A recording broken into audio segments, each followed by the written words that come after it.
15 বছর হয়ে গেল আমি রিক্সা চালাচ্ছি, কিন্তু সেই রাতটা আমি কখনো ভুলব না। আমার জীবনের এই অংশটা শুনলে অবাক হবেন। আমার নাম সাজ্জাদুর রহমান সিফাত।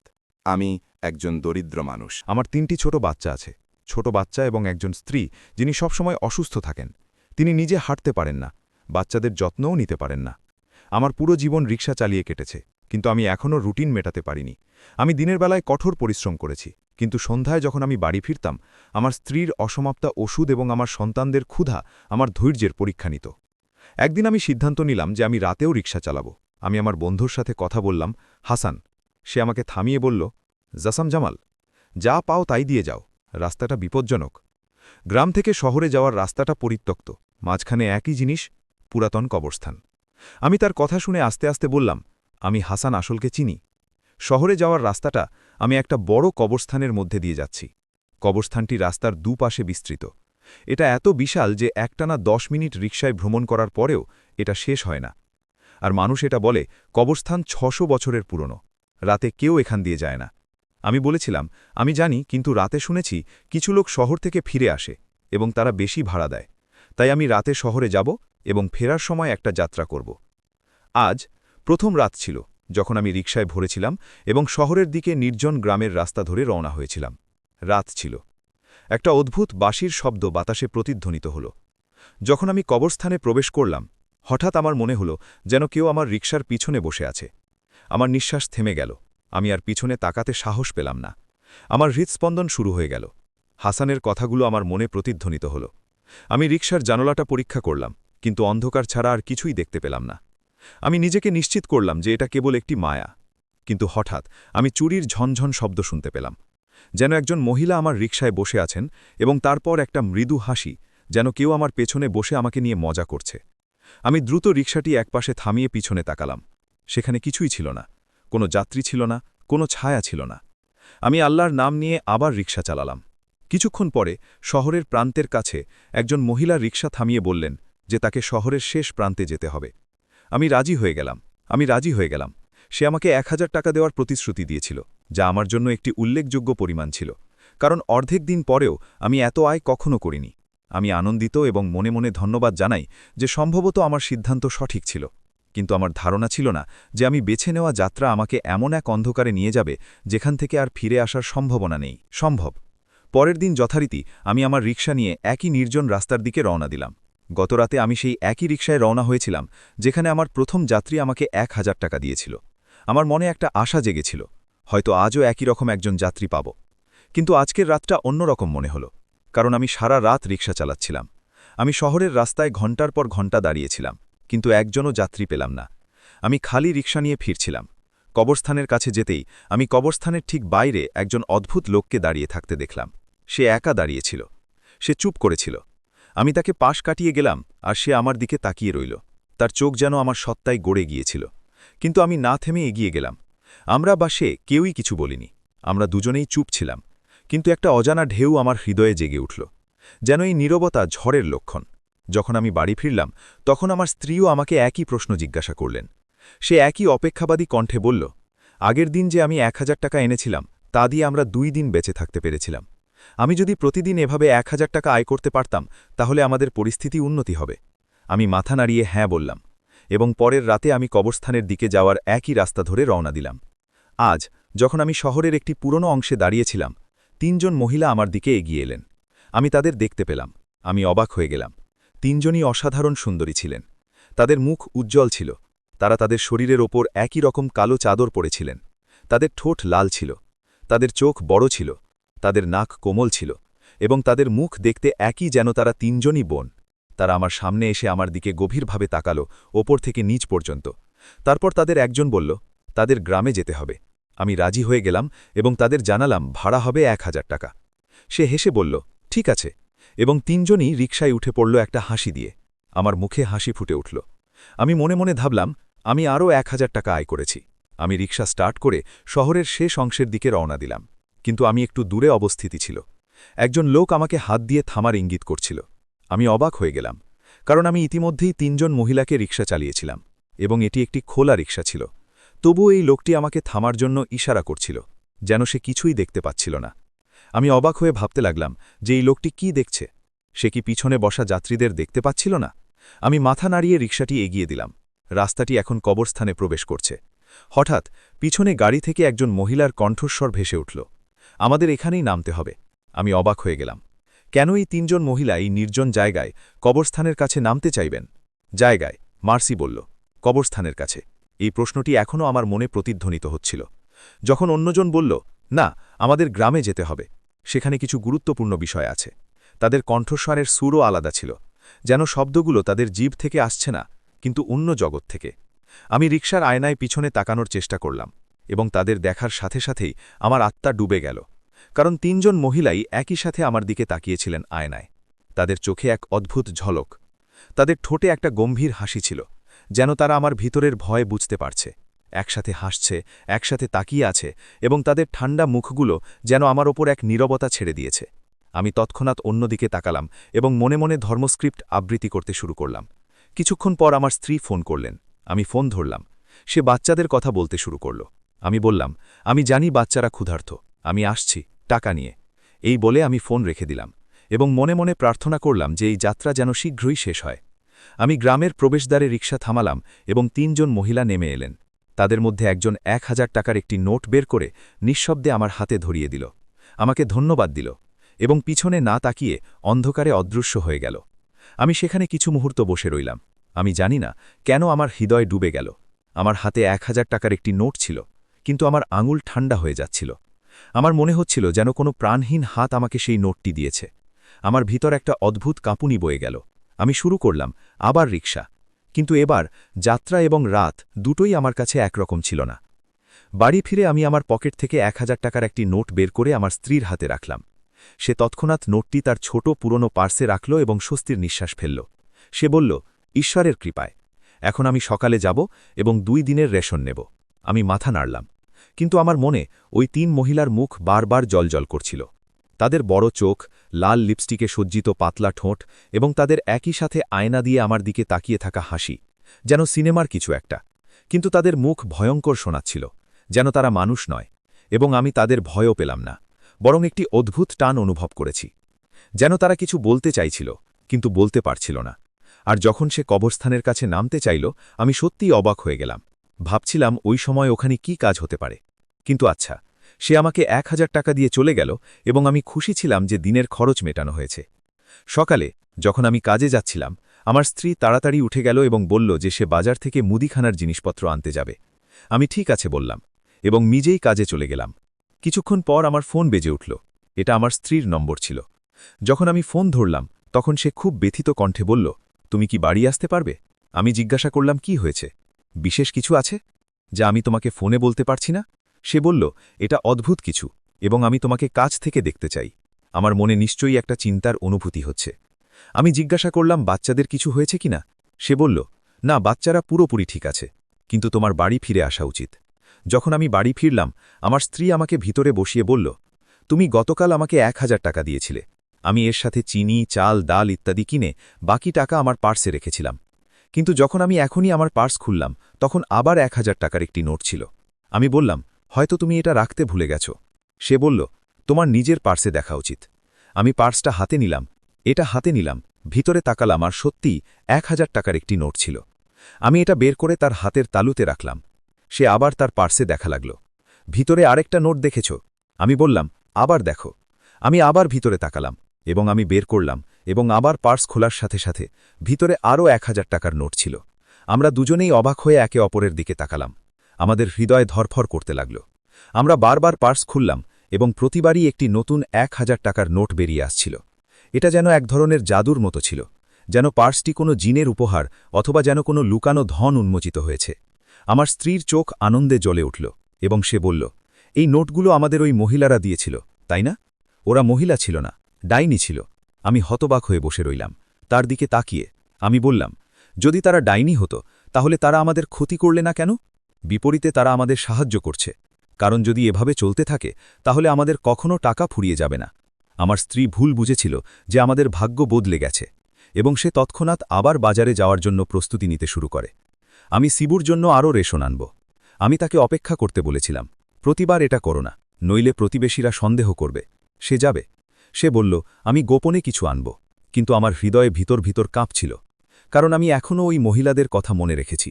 তাদের দৃষ্টি, তাদের নীরবতা এবং তাদের হঠাৎ হাসি যেন কোনো অদৃশ্য ভয়ের ইঙ্গিত দিচ্ছিল। আমি অবাক এবং ভয়ে ভরে গেলাম। আমি ক্লান্ত, মিশ্র অনুভূতি নিয়ে সেখানে বসে রইলাম। ভাবছিলাম, এই মহিলারা কারা আমাদের টাকা দিয়েছে, তারা কোথা থেকে এসেছে, আর কেন তারা আমাদের এত কিছু দেওয়ার পর চলে গেল? তারা কি আবার আসবে? এই নোটগুলির সাথে কি কোনো শর্ত সংযুক্ত আছে, নাকি আমাদের এমন একটি ভারী মূল্য দিতে হবে যা আমরা এখনও জানি না? কিন্তু আমার স্ত্রী আনন্দে লাফিয়ে উঠছিল এবং বলছিল যে এটি একটি আশীর্বাদ যা আমরা স্বর্গ থেকে পেয়েছি। কিন্তু আমার হৃদয়ে এখনও একটি অদ্ভুত ভয় রয়ে গেছে, যেন এই সব কিছুই সাধারণ কিছু নয়, বরং কিছু অদৃশ্য শক্তির খেলা, যার পরিণতি আমরা জানি না বা বুঝতে পারি না। পরের দিন ভয় আর কৌতূহল নিয়ে আমি একটা রিকশা নিলাম এবং একই পথে রওনা দিলাম যেখানে আমি ওই ৩ জন মহিলার সাথে দেখা করেছিলাম। আমি তাদের সাথে আবার দেখা করতে চেয়েছিলাম, যাতে আমি তাদের জিজ্ঞাসা করতে পারি কেন তারা আমাকে এমন নোট দিয়েছে, কেন তারা আমাকে সাহায্য করেছিল, তারা কবরস্থানের কাছে কেন নেমেছিল, তারা কি সত্যি মানুষ নাকি অন্য কিছু। আমার হৃদয় ধড়ফড় করছিল। আমি ভেতরে খুব নার্ভাস ছিলাম। আমি ওই মহিলাদের সাথে দেখা করতে চাইনি, কারণ তাদের মুখ এবং অভিব্যক্তি এখনও আমার চোখের সামনে জ্বলজ্বল করছিল। তাদের চোখের লাল ভাব, তাদের নীরবতা, তাদের শান্ত অথচ অদ্ভুত হাসি আমার ইন্দ্রিয়কে আচ্ছন্ন করে রেখেছিল। আমি অনেকক্ষণ ধরে শহরের রাস্তায় দাঁড়িয়েছিলাম, যাত্রীদের খুঁজছিলাম, কিন্তু আমি জানি না কেন কেউ আমার রিকশায় উঠতে রাজি হচ্ছিল না। যেন আমার চারপাশে কিছু অদৃশ্য পরিবেশ, যেন আমার অস্তিত্বের চারপাশে একটি ঘোমটা ছিল। তারপর কিছুক্ষণ পরে ওই ৩ জন মহিলা হঠাৎ করে আমার রিকশার দিকে এগিয়ে এলেন। তাদের চোখ তখনও গভীর ছিল, তাদের মুখে একই হাসি, কিন্তু আজ তাদের হাসি আরও রহস্যময় ছিল, যেন তারা শুরু থেকেই জানত যে আমি আজ এখানে থাকব। আমি ভেতরে কাঁপছিলাম এবং আমার শরীর ঘামে ভিজে গিয়েছিল।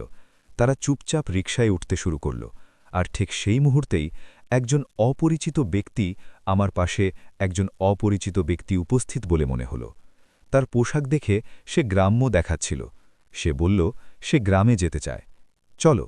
আমি পিছনে ফিরে তাকালাম এবং বাকরুদ্ধ হয়ে গেলাম, কারণ আমার রিকশায় ইতিমধ্যেই ৩ জন মহিলা বসেছিলেন। আমি লোকটিকে বললাম যে রিকশা ভর্তি, আমার কাছে ইতিমধ্যেই যাত্রী আছে। সে জিজ্ঞেস করল, কোথায় যাত্রীরা, তারা কোথায় বসে আছে? আমি অবাক হয়ে জিজ্ঞেস করলাম। আমি তার দিকে তাকালাম এবং সাথে সাথে বুঝতে পারলাম যে মহিলারা কেবল আমার কাছেই দৃশ্যমান। লোকটি তাদের দেখতে পেল না। আমার হৃৎস্পন্দন শুরু হয়ে গেল। আমি লোকটিকে বললাম, ভাই, তোমার অন্য রিকশায় ওঠা উচিত, আমার রিকশায় জায়গা নেই। সে আমার দিকে রাগান্বিত দৃষ্টিতে তাকিয়ে বলল, তাহলে তুমি রাস্তায় দাঁড়িয়ে আছো কেন? এই বলে সে লোকটি রেগে চলে গেল, আর আমি তাৎক্ষণিকভাবে রিকশা চালাতে শুরু করলাম। আমার শ্বাসপ্রশ্বাস নিয়ন্ত্রণের বাইরে চলে গেল এবং আমি বারবার গাড়ি চালানোর সময় মুখের ঘাম মুছছিলাম। কিন্তু অদ্ভুত ব্যাপার হল, মহিলারা খুব শান্ত ছিল, যেন এটি তাদের জন্য প্রতিদিনের ঘটনা, যেন তারা জানে আমি কি ভাবছি। কিছুক্ষণ পর আমি সাহস সঞ্চয় করে জিজ্ঞেস করলাম, তুমি কে, তুমি কি, ডাইনি? ৩ জনেই একসাথে হাসতে শুরু করল। তাদের হাসি আমার কানে প্রতিধ্বনিত হল একটি খালি ঘরে ১ কাপ জল ছিটকে পড়ার মতো। দেও, তাদের একজনের গলা নরম ছিল। আমরা ডাইনি নই, আমরা উপজাতি। আমার শরীর কেঁপে উঠল, আমার জিভ শুকিয়ে গেল, কিন্তু আমি আবার জিজ্ঞেস করলাম, তুমি আমাকে সাহায্য করলে কেন? তোমার কি লাভ হল? আমার জন্য কেন তুমি করুণা বোধ করলে? সে উত্তর দিল, তোমার সাহায্যের প্রয়োজন ছিল, তাই আমরা সাহায্য করলাম। এরপর আমি চুপ করে রইলাম। আমি রিকশা চালাতে থাকলাম এবং আয়নায় তাদের দিকে তাকানো এড়িয়ে চললাম, কারণ আমি তাদের চোখ দেখে ভয় পেতাম। আমি তাদের হাসি মুখে স্বাচ্ছন্দ্য অনুভব করলাম, যা ভয়ও তৈরি করেছিল। আমি তাদের দেখেও ভয় পেয়েছিলাম। কিছুক্ষণ পর আমি গ্রামে পৌঁছে গেলাম। তিনি রিকশা থেকে নেমে আমাকে ১,০০০ টাকার একটি নোট দিলেন। তিনি হাতে তুলে বললেন, মনে রেখো, এই নোটটা রাখো।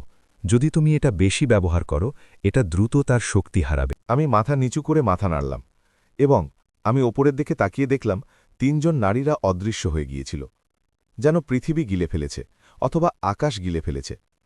আমার হৃদয় মনে হচ্ছিল যেন থেমে যাচ্ছে। আমি ঠিক সেখানেই পড়ে যেতে যাচ্ছিলাম, এমন সময় একজন গ্রামবাসী আমার কাছে এসে আমাকে উঠতে সাহায্য করল। সে জিজ্ঞাসা করল, ভাই কি হয়েছে? আমি বললাম, কিছুই হয়নি, আমার একটু মাথা ঘুরছিল। মাথা ঘোরা। আমি রিকশাটি শহরের দিকে ফিরিয়ে নিলাম এবং কোনোভাবে বাড়ি পৌঁছতে সক্ষম হলাম। আমার স্ত্রী দরজা খুললে আমি চুপচাপ ভেতরে গিয়ে তাকে পুরো ঘটনাটি বললাম। আমি আবার কিভাবে ওই ৩ মহিলার সাথে দেখা করেছিলাম। তারা আসলে মানুষ ছিল না, বরং জিন ছিল, এবং কিভাবে তারা আমাকে আরও ৫,০০০ টাকার নোট দিয়েছিল।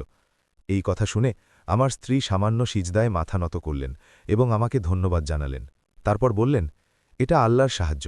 কোন শক্তি ওই উপজাতিদের তোমার পাশে পাঠিয়েছে যাতে আমাদের কষ্ট লাভ করা যায়? সে বলল, তার পার্সে থাকা অন্য নোটটি একই। যতই হোক না কেন তুমি খরচ করো, এটা ফিরে আসে। এখন একটি নোট আমার পকেটে এবং একটি আমার স্ত্রীর পার্সে রয়ে গেছে, এবং যখনই আমরা তাদের হাতে হাত দিতাম আমরা আমাদের হাতে একটি নোট পেতাম। প্রথম দিন আমরা এত খুশি হয়েছিলাম যে আমরা সব কিছু কিনতে শুরু করেছিলাম। ঠিক তখনই আমার জিনজাদির কথা মনে পড়ে গেল, যে শক্তি শেষ হয়ে যেতে পারে। তাই আমি আমার স্ত্রীকে বুঝিয়ে বললাম যে আমাদের কেবল প্রয়োজনীয় জিনিসপত্র কেনা উচিত এবং এই শক্তির অপব্যবহার করা উচিত নয়। আমার স্ত্রী সম্মতি জানিয়েছিলেন, এবং এখন আমরা কেবল ততটুকুই ব্যয় করি যতটা আমাদের সত্যিকারের অর্থে প্রয়োজন প্রতিদিন। খুব বেশি। আমি যখন কাজে যেতাম তখন পথে একজন ভিক্ষুককে কিছু দান করতাম। আমি বাড়িতে এসে কিছু কিনে নিতাম বাচ্চারা। আমার স্ত্রী ঘরের জন্য মুদিখানার জিনিসপত্র কিনত, চিনি, মশলা, ময়দা এবং সবজি। আমরা আবার সরল জীবনে ফিরে এলাম। আমি মাথা নিচু করে মাথা নাড়লাম, এবং আমি ওপরের দিকে তাকিয়ে দেখলাম ৩ জন নারীরা অদৃশ্য হয়ে গিয়েছিল, যেন পৃথিবী গিলে ফেলেছে অথবা আকাশ গিলে ফেলেছে। আমার হৃদয় মনে হচ্ছিল যেন থেমে যাচ্ছে। আমি ঠিক সেখানেই পড়ে যেতে যাচ্ছিলাম, এমন সময় একজন গ্রামবাসী আমার কাছে এসে আমাকে উঠতে সাহায্য করল। সে জিজ্ঞাসা করল, ভাই কি হয়েছে? আমি বললাম, কিছুই হয়নি, আমার একটু মাথা ঘুরছিল। মাথা ঘোরা। আমি রিকশাটি শহরের দিকে ফিরিয়ে নিলাম এবং কোনোভাবে বাড়ি পৌঁছতে সক্ষম হলাম। আমার স্ত্রী দরজা খুললে আমি চুপচাপ ভেতরে গিয়ে তাকে পুরো ঘটনাটি বললাম। আমি আবার কিভাবে ওই ৩ মহিলার সাথে দেখা করেছিলাম।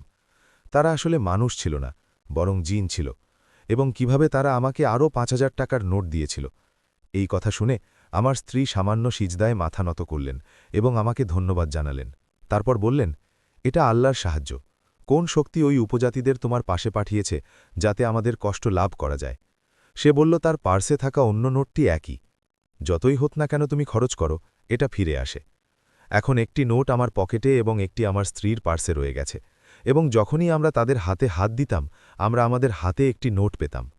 প্রথম দিন আমরা এত খুশি হয়েছিলাম যে আমরা সব কিছু কিনতে শুরু করেছিলাম। ঠিক তখনই আমার জিনজাদির কথা মনে পড়ে গেল, যে শক্তি শেষ হয়ে যেতে পারে। তাই আমি আমার স্ত্রীকে বুঝিয়ে বললাম যে আমাদের কেবল প্রয়োজনীয় জিনিসপত্র কেনা উচিত এবং এই শক্তির অপব্যবহার করা উচিত নয়। আমার স্ত্রী সম্মতি জানিয়েছিলেন, এবং এখন আমরা কেবল ততটুকুই ব্যয় করি যতটা আমাদের সত্যিকারের অর্থে প্রয়োজন প্রতিদিন। খুব বেশি। আমি যখন কাজে যেতাম তখন পথে একজন ভিক্ষুককে কিছু দান করতাম। আমি বাড়িতে এসে কিছু কিনে নিতাম বাচ্চারা। আমার স্ত্রী ঘরের জন্য মুদিখানার জিনিসপত্র কিনত, চিনি, মশলা, ময়দা এবং সবজি। আমরা আবার সরল জীবনে ফিরে এলাম, যাতে এই শক্তি আমাদের সাথে থাকে আরও বেশি সময় ধরে। আমরা প্রাসাদ তৈরির স্বপ্ন দেখিনি, গয়না বা দামি পোশাক কিনব। আমরা কেবল খুশি ছিলাম যে আমরা আর ক্ষুধার্ত ঘুমাতে যাইনি। আমাদের বাচ্চারা এখন প্রতিদিন দুধ পায়। আমাদের ঘর অন্ধকার হয় না, কারণ আমরা সময়মতো বিদ্যুৎ বিল পরিশোধ করি। আমাদের জীবন এখন একটি শান্ত, শান্তিপূর্ণ জায়গায় পরিণত হয়েছে। কিন্তু আমার হৃদয়ের এক কোণে এখনও একটি অদ্ভুত ভয় লুকিয়ে আছে। এই সব কতদিন থাকবে? যদি একদিন এই বিদ্যুৎ চলে যায়, আমরা আবার আমাদের একই দারিদ্র্যের জীবনে ফেলে যাব।